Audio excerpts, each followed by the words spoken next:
देश की राजधानी दिल्ली में आमतौर पर राज्य के पहले मुख्यमंत्री के तौर पर मदन लाल खुराना का ही जिक्र आता है। सामान्य तौर पर लोग इस बात से नावाकिफ हैं कि दिल्ली के पहले मुख्यमंत्री एक युवा नेता था जो महज 34 साल की उम्र में सीएम बन गया, लेकिन दिल्ली की राजनीतिक में उन्हें तकरीबन भुलाया जा चुका है। शायद इसी वजह से 16 जून 2019 को जब उनकी 100वीं जयंती थी तब किसी ने उन्हें याद तक नहीं किया, यहाँ तक कि खुद कांग्रेस ने भी नहीं। दिल्ली के शकूरपुर गांव के रहने वाले ब्रह्म प्रकाश भारत छोड़ो आंदोलन के दौरान अपनी अंडरग्राउंड रहकर काफी काम किया था। उन्हें कई बार जेल भी जाना पड़ा। अपनी सक्रियता की वजह से कांग्रेस की सीनियर लीडरशिप में काफी मशहूर हो गए थे। आजादी के बाद दिल्ली का पहला विधानसभा चुनाव 1951 में हुआ था। नतीजों के बाद कांग्रेसी विधायकों ने देशबंधु गुप्ता को अपना नेता चुन लिया, लेकिन एक दुखद घटना घटी। मुख्यमंत्री पद की शपथ लेने से पहले ही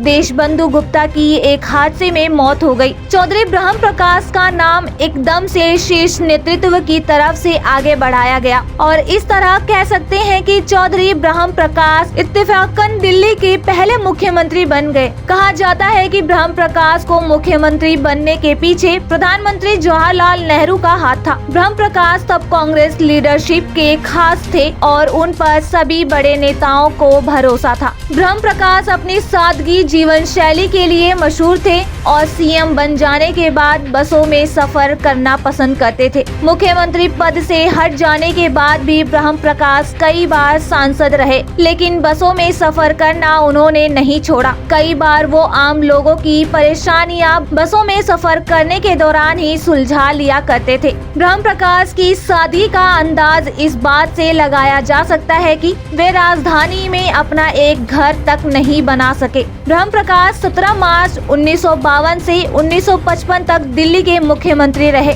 दिल्ली का मुख्यमंत्री रहने के अलावा वो केंद्र में कई महत्वपूर्ण मंत्री पदों पर भी बने रहे। ब्रह्म प्रकाश सहकारी क्षेत्र का पितामह भी कहा जाता है। उन्हें 40 सालों तक सहकारिता का मार्गदर्शन किया। वर्तमान में देश में सहकारिता क्षेत्र में विकास हुआ, उसका श्रेय भी ब्रह्म प्रकाश को दिया जाना चाहिए। उन्होंने दिल्ली किसान बहुउद्देशीय सहकारी समिति, दिल्ली केंद्रीय सहकारी उपभोक्ता होलसेल स्टोर, दिल्ली राष्ट्रीय सहकारी इंस्टीट्यूट का गठन किया। ये कम लोगों को मालूम है कि नेशनल डेयरी डेवलपमेंट बोर्ड में डॉक्टर वर्गीज कुरियन के साथ ब्रह्म प्रकाश ने भी काफी काम किया। वर्गीज कुरियन को देश में श्वेत क्रांति के लिए याद किया जाता है। ब्रह्म प्रकाश वो नेता थे जिन्हें दिल्ली कांग्रेस की राजनीतिक पिता तुल्य देखा जाता है। इनमें कई नेता बाद जबरदस्त विवादों में भी रहे। हालांकि इन विवादों की परछाई कभी ब्रह्म प्रकाश तक नहीं पहुंची।